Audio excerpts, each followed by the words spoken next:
Jembe michezo ya ligi ya mabingwa na kombe la shirikisho kwa wakilishi wa Tanzania imetamatika. Picha ambayo imejitokeza imekuwa tofauti kidogo. Yule ambaye alikuwa anaaminika atafanya vizuri sana kutokana na nature kundi lake imekuwa tofauti. Kwa Yanga ambayo alikuwa anaonekana yuko kwenye grupu gumu, amewashangaza wengi. Hapa kwa Yanga kwanza. Mimi Yanga hoja nishangaza. Mimi naamini Yanga wamefanya kile ambacho kwao kinawezekana. Na bahati nzuri mimi niliongea toka mwanzo kwamba ninaamini Yanga kweli wako kwenye grupu gumu, lakini ni timu ambayo sio wageni kwenye Champions League. Yanga sio timu ndogo Afrika, na nilikuwa ninaamini wana nafasi ya kufanya vizuri kutegemeana na wanajipangaji. Lakini imeonekana kwamba Yanga wamejipanga vizuri, na kama unakumbuka kwenye interview yangu ya mwisho nilisema kama Yanga watafanikiwa kutoka kwenye hilo group, maana yake itakuwa ni timu nyingine kabisa. Kwa sababu gani? Wanalazimika kujisqueeze ili kuweza kulingana na hali ya mule ndani ilivyo, kwa sababu watacheza na timu za kaskazini zote. Kwa hiyo walichokifanya Yanga wamefanya ni timu ambayo inaonekana mimi niseme isa professional team ambayo inatambua kwamba wapinzani wanaokwenda kukutana nao ni wapinzani wa namna gani. Kwa hiyo wamefanya vizuri sana, na ukiangalia sasa hivi katika timu zote 4 za kwetu timu moja tu imeshinda ambayo ni Yanga. Kwa hiyo grupu limekuwa gumu kwa upande wa Simba. Kwa mimi nikwambie grupu la Yanga bado ni gumu, grupu la Simba bado ni gumu. Na kama unakumbuka nilizungumza pia kuhusiana na Petro. Underestimation ya Petro ilikuwa kubwa sana, lakini nikawakumbushia watu kuhusu Libolo, nikakumbusha watu kuhusiana na Bravo kwamba timu za Angola sio timu nyepesi, na nafikiri wameona, kwa sababu pamoja na Simba kwamba wamepoteza nafasi nyingi na walikuwa na nafasi ya kushinda ile mechi, lakini timu waliocheza nayo sio timu nyepesi. Haikucheza kiwepesi. Sio timu ambayo unatarajia uende ukaionee unavyotaka wewe. Kwa hiyo nafikiri ni jambo ambalo linaweza likawa limetufundisha sana. Na hasa unapozungumzia Champions League sio sehemu ya kuifanyia mchezo. Mimi niliona kikosi cha Simba nikashangazwa sana, especially kuona kwenye benchi la Simba kuna strikers watatu. Strikers ambao unaweza kila mmoja akawa na nafasi ya kwanza kwenye timu ya ligi kuu, alafu wote umewaweka benchi. Lakini matarajio yangu nikaona kama kocha angeweza kuanza kuwaingiza mapema, lakini ukiangalia substitution ya kwanza ilikuwa ni ya nani? Nafikiri ni Chasambi. Sasa Chasambi naye ni kiungo tena. Kwa kocha akaendelea pia kuwaweka nje wale mastriker. Kidogo mimi ilinishangaza sana. Kuna mtu mmoja amesema angeweza kuwaingiza hao mastriker, lakini hata hao waliokuepo wangeweza kufunga, Simba ingepata mabao angalau mawili hadi half time. Lakini kwenye football kila mtu ana kazi yake. Kazi ya defender kuokoa, midfield ni kusaidia kwenye kukaba na kuchezesha timu. Lakini inapotokea mmoja kati ya hawa kufunga, anaweza akafunga. Lakini unapozungumzia striker kazi yake ni kufunga. Mwenye kazi yake ya kufunga hawezi akawa anakosea kama yule ambaye sio kazi yake ya kufunga. Na ndio maana ukiona striker, mfano kuna gumzo ile la Dube, watu wanashangaa huyu ni striker kwa nini anakosea, kwa sababu ndio kazi yake kufunga. Kwa kocha hakuwaweka wenye kazi yao, yani aliwaweka nje wenye kazi yao ya kufunga. Kwa mimi naona Simba kuna kitu kidogo kama walifanya underestimation. Mfano nilikuwa najaribu kuchukulia Pantev. Amekuwa anaanza na Maema, anaanza saa zingine, tuseme anaanza na wale midfield, wanakuwa hawajafanya vizuri. Kipindi cha pili anafanya substitution, wanaingia maforward, wanafanya vizuri. Mechi inayofuatia tena anaanza na wale hawafanyi vizuri. Kipindi cha pili anaingiza wale wanafanya vizuri. Mimi ninachojua kwa makocha wengi, wale walioingia wakafanya vizuri ndio wanatakiwa kuanza mechi inayofuatia. Kwa hiyo mimi nitarajia kuona Simba wanaanza na at least center forward mmoja. Maema amecheza muda mwingi akiwa sio msaada mkubwa kwenye timu, na alikuwa na watu ambao wangeweza kuingia at least, kwa sababu sasa mmeshaona kwamba mambo hayako sawa, mnaweza mkaingiza double striker. Sasa mimi kwangu naona pia swala la kikosi na substitution walizofanya Simba imekuwa ni sehemu ambayo imewaangusha, na niseme kwa ujumla hawakuwa serious na hii mechi. Nafikiri Simba walichukulia hii mechi kama wameshaiweza kabla hawajaicheza, na hili na mimi itakuwa ni fundisho kwetu, litakuwa fundisho kwetu kwa maana kwa timu zetu. Na ukiangalia kupoteza nyumbani, moja ya hesabu huwa nzuri za kwenye Champions League au Confederation Cup mnapoingia kwenye hatua ya makundi huwa ni kukusanya pointi 9 nyumbani. Alafu hizo wengine sasa utabahatisha pale pointi 1 au pointi 3 ili uweze kuongezea pale kupata uhakika wa kufuzu. Sasa Simba wana mzigo mzito sana. Lakini hata nikirudi mimi kwa Yanga, hii haina guarantee. mechi ya kwanza ya kundi kwenye michuano hii ya CAF haikupi guarantee kwamba wewe tayari ndio umeshafanya vizuri. Azam na Singida wao wameanza kwa kupoteza ugenini. Hii sio kwamba tunaweza tukasema guarantee sasa tayari wameshatolewa. Kuna nafasi ya mechi nyingine 5, inategemea utazicheza vipi. Lakini whatever unakwenda lazima ujue kwamba ugumu upo, kwa sababu hata wale unakwenda kucheza nao na wao wanajipanga kama wewe. Kumekuwa na pressure nyingi kwa Mwalimu Pantev, hasa uzoefu wake katika michuano ya kimataifa, kwa sababu wengi wana question kwamba angekuwa na uzoefu mkubwa pengine asingeichukulia poa Petro Luanda kutokana na mazingira hata ya maandalizi ya kikosi cha kwanza kilivyoanza siku ya jana. Ni sahihi. Mimi swala la uzoefu nafikiri linakuja baadaye, lakini kama kocha, una kocha wako sasa hivi afu mnakwenda kwenye Champions League kwenye timu inayotoka Angola, best team ya Angola, timu inayotoa nafikiri takriban wachezaji 10 kwenye timu ya taifa, timu ambayo ukiangalia inafanya kambi zake Brazil, Ureno, inafundishwa na mwalimu ambaye amekufanya kazi kwenye klabu kubwa kama ya Barcelona, halafu wewe uende ukafanye mchezo eti kwa sababu hauna experience. Mimi nafikiri experience hapa tuiweke pembeni, yani tuamini tu kwamba hakuwa serious na anapaswa kubadilika, kwa sababu inawezekana wakati mwingine watu wanakuwa hawajui ukubwa wa Simba na Yanga, kwa sababu tunamzungumzia Pantev, lakini mimi nilikuwa najaribu kuangalia tena wachezaji wa Simba. Mfano kuna kipindi baada kuwa hawa Petro ametangulia, kuna kipindi wao wanajaribu kupoteza muda, anaweza kauchukua ule mpira kaupiga kidogo pale, lakini unaona mchezaji wa Simba naye anakwenda anatembea, utafikiri mchezaji wa Petro, hauoni ana ule uchungu, anakimbia kuwahi ule mpira kurudisha ndani ili waweze kupambana. Nilikuwa natamani kwenye klabu hizi kubwa, especially Simba sasa hivi inabidi wawapelekee watu wachezaji wao ili waweze kuwaelezea historia ya Simba na Simba inataka nini kwenye michuano hii, kwa sababu inawezekana seriousness ya viongozi na ya wachezaji wa benchi la ufundi inapishana. Hao wengine wanakuwa wanaona kama ni mambo poa poa tu, lakini hawajui jinsi ambavyo wameumiza mioyo ya watu kumtaani.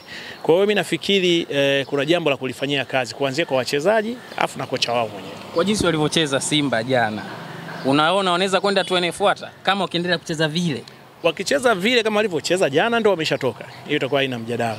Kama watabadilika nafasi itakuwepo, na kubadilika maana yake mechi inayofuatia ambayo ni ya ugenini ni ngumu. Ukiangalia Stade Malien umetoka sare na Esperance wakiwa wameshambuliwa kweli kweli, lakini waliweza kuhimili na mwisho wakamaliza vizuri. Kwa hiyo maana yake ni mechi ngumu. Ni mechi ambayo wao Simba sasa wanachotakiwa ni kushinda, kwa sababu wakienda wakapoteza ugenini unapoteza pointi 6. Watarudi kwenye kama mwaka fulani ule wa miujiza wa kupoteza pointi 6 afukaenda, lakini hao mambo wao hayajirudi kila wakati. Kwa hiyo kazi wanayo wao, rungu wanalo mkononi mwao wenyewe, wataamua nini, watoke au waendelee. Mimi nataka niseme kitu kimoja. Prince Dube baada ya kupitia heka akafunga goli la pekee na goli la tatu klabu ya Yanga. Sehemu nimepata kusoma kwamba Prince Dube alikuwa anaiogopa ile mechi, kwa itaki kabisa. Goli lina maana gani kwa Prince Dube? Unajua hata sisi wengine tumecheza mpira lakini sio level hizo. Unajua kuna tabia moja, ukiwa striker ukikosa bao usiku usingizi unakuwa hamna. Unakuwa unawaza pale ni baada ya kupiga, yani usiku kucha unawaza jinsi ambavyo ungeweza kufunga. Umeshakosa uwanjani, lakini pale nisingepiga, ningetuliza nikapiga na kushoto. Pale nisingepiga kwa ndani, ningetuliza nikainua. Yani vitu vingi vinakuwepo. Mimi ndio maana Dube alivyolia siku ile kwenye interview yangu ya kwanza nilisema nimemuonea imani sana, na nilikueleza kama nimesikitishwa sana na watu ambao wanamzomea Dube.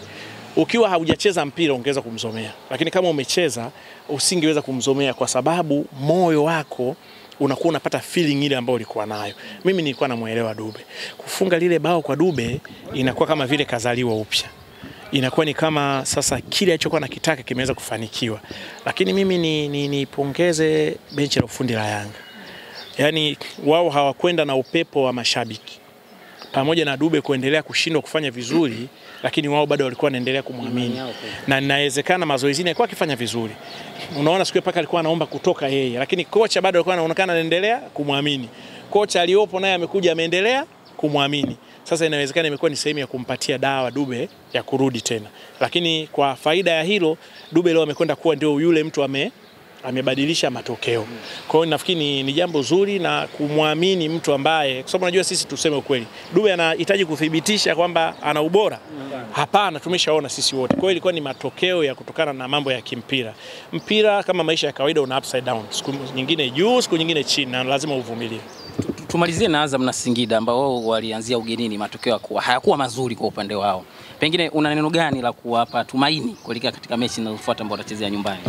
Kwenye hatua ya makundi hauwezi kufuzu kwenye mechi ya kwanza, wala hauwezi kutolewa kwenye mechi ya kwanza, kwa sababu unakuwa na mechi nyingine 5. Wanachotakiwa sasa hivi Singida ni kujipanga, Azam wajipange kwa ajili ya mechi inayofuatia, na kinachotakiwa sasa ni wafanye kila linalowezekana, kwa sababu wao wanarudi nyumbani na wao wakote pointi 3 ili wajiweke sawa sasa kuanza kuangalia watafanya nini kwenye hatua hiyo ya mechi zinazofuatia.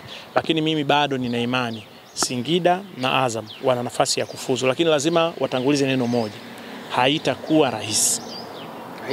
Haitakuwa rahisi. Watu wanasema uzoefu, unajua kwamba wao ndo malao ya kwanza, wataishia hapa, tusiwape pressure. Maneno kama hayo yapo. Ukiangalia kina Stellenbosch wale walikuwa sio wazoefu, lakini walienda mbali. Sasa hivi kaanza kuonekana na ni timu kama vile wazoefu. Imekuwa hiyo ni nature kwamba timu zinaanza na zinaweza zikafanya vizuri. Kwa hiyo nafasi bado ipo, lakini unaposema sio wazoefu, timu ina kocha kama Froli Bengi, wanataka wawe wazoefu kwenye nini? Wakina Faisal na kina wako wachezaji wanataka wawe wazoefu kwenye nini? Sababu grupu hilo inawezekana sio wazoefu kwa jina, lakini kwa maana ya wachezaji walionao wameshacheza michuano mingi ya mikubwa ya kimataifa na wamefanya vizuri. Exactly. Kwa hiyo kwa nini nasema sio wazoefu? Kwa hiyo nafasi hiyo ipo wanayo, na grupu lao lina watu wengi ambao wamefanya hivyo vizuri. Kwa mimi ninaamini nafasi ipo kama watajiandaa vizuri na kama watakuwa tayari kwa ajili ya kupambana, kwa sababu unajua unaweza kutaka kwenda tu kupambana lakini ukiwa hauko tayari. Na kikubwa sana sasa hiyo ni kwenye pointi za nyumbani. Tuna timu moja tayari imeshadondosha pointi za nyumbani, ambapo ni jambo baya sana. Timu zetu zijitahidi pointi za nyumbani zote wabebe, bila kujali unacheza na nani. Kama atakuja Wydad hapa aache pointi, sijui atakuja Maniema hapa aache pointi na kadhalika. Baada ya pale sasa pointi za nyumbani kwao watu taangalia uweze kunyakua pointi ngapi pia na uweze kusonga mbele. Nilijua utaniuliza bao la nani? Kuna goli la Simba, kila mtu anatoa maoni yake. Mashabiki wengi wa klabu ya Simba wananyosha kidole kwa kiungo wao wa ulinzi, wengi wananyosha kidole kwa beki wao Mligo, na wapo wanamgusa pia golikipa wa klabu ya Simba kama kuna uzembe kiasi fulani, mpira ulipita karibu yake sana. Wewe ni mchambuzi wa boli, mwandishi mwandamizi, unaona nini kwenye ile goli? Nani ambako kulikuwa kuna makosa? Kwanza timu ilichelewa kurudi, kwa maana Mligo wakati anapoteza mpira alikuwa yuko juu kabisa. Anapokuwa Mligo juu, maana yake chini yake kidogo hapa lazima awepo mshambuliaji wake, kwa maana kiungo wa pembeni mshambulizi. Yeye ndio alikuwa anapaswa kurudi, lakini katikati wakati mfunga bao ana accelerate kwenda, alitakiwa akutane na kiungo wa ulinzi, ambaye kiungo wa ulinzi naye pia alikuwa yuko pembeni na ni mzito kuja. Umemwona alipokuwa anakuja anakimbia utafikiri tembo lakini mwisho wake umeona alikuwa anakutafikiri katitia mpaka yule amekwenda amefunga. Kwa hiyo kuna tatizo pia Simba. Kwa hiyo na ukiangalia nafasi ngapi wale wamepata, lakini ukimsema kipa labda wamseme kwenye haya mambo mengine, niliona kama utulivu ulikuwa umepotea kidogo. Inawezekana kama nilivyosema pressure kwenye mitandao baada ya kupoteza mechi ya Taifa Stars, ambao kitu anatakiwa asikifuatie. Nakumbuka wakati fulani kwenye kitabu cha Ferguson anasema alikuwa anawakataza wachezaji wake kusoma mambo yote ya kwenye magazeti au kusikiza redio vipindi vinavyozungumzia michezo. Kwa sababu hawana sababu ya kujiingiza kwenye pressure. Kwa hiyo unapoingia uwanjani haujui hata kama nilitukanwa au sikutukanwa, au unaingia unaanza kupiga boli lako tu.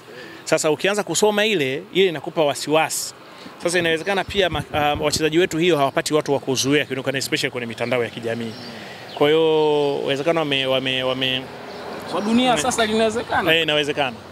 Inawezekana kabisa. Sababu usipokuwa nayo wewe watakuonyesha watu. Wengine wanaweza wasikuonyeshe. Unaweza kuzungumza na watu na wasikuonyeshe. Mfano kama mimi siku nikiamwaga sasa watu nataka niwaambie ukweli. Nasema siku usisomi comment. Alafu na wakanda ukweli. Na ufungi comment. Siye kufunga comment maisha yangu yote na sitafunga. Kwa sababu najua kule si watakuwa wanatukana. Sasa mimi siwezi kuangalia matusi, nilikuwa nataka niangalie comment za watu wenye akili. Kwa hiyo kwa sababu matusi na waachia waendelee wajimwage na matusi yao. Na sijawahi kufunga. Sababu ya Chasambi, uwanja ulipiga yowe kumuona Ladak Chasambi dakika ile Simba wanahitaji kusogea, anaingia yeye baada sema ya Morris Abraham.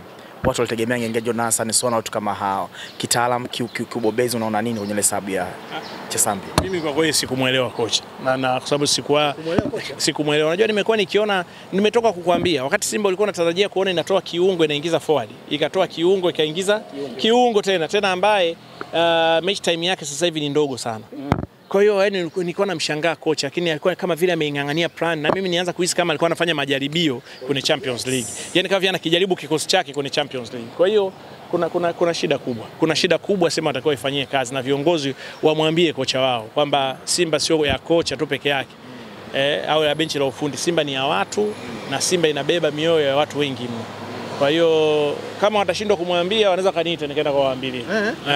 Au wamfukuze kocha mapema. Hawezi wanamfukuza nini? Hawezi kumfukuza sasa hivi. Abadilishe nini pate Simba? Mimi nafikiri lazima watumie mastriker wao. Kwa sababu nilipata taarifa kuna striker kanunuliwa bei kubwa alafu wewe unamweka bench pale. Na unajua ni striker anaweza kukusaidia kufunga.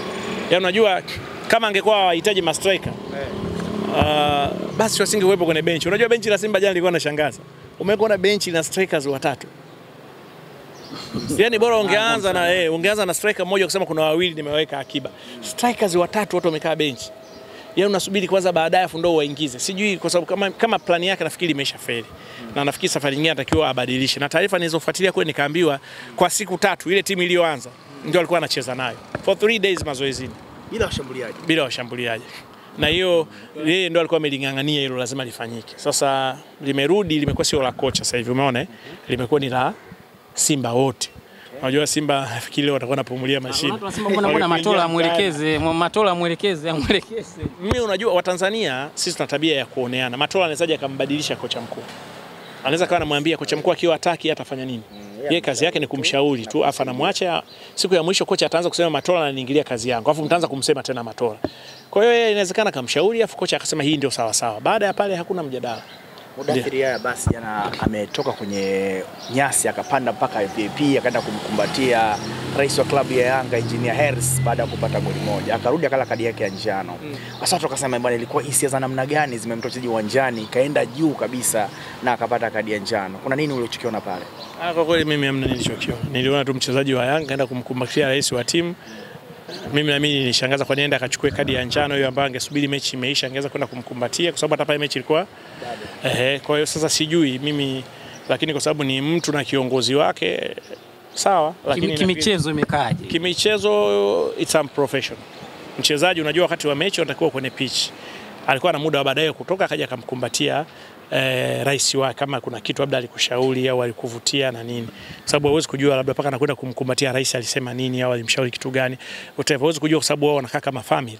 Lakini bado angeweza kuwa mvumilivu. Ingawa kwenye mpira tena damu inapokuwa imechemka mtu anaweza kaamua kitu chochote. Kuna uchaguzi kwenye mkutano mkuu wa klabu ya Simba. Na klabu ya Simba. Hujauliza goli la nani ile? Hujauliza goli la Rabat. La Dube goli la Rabat.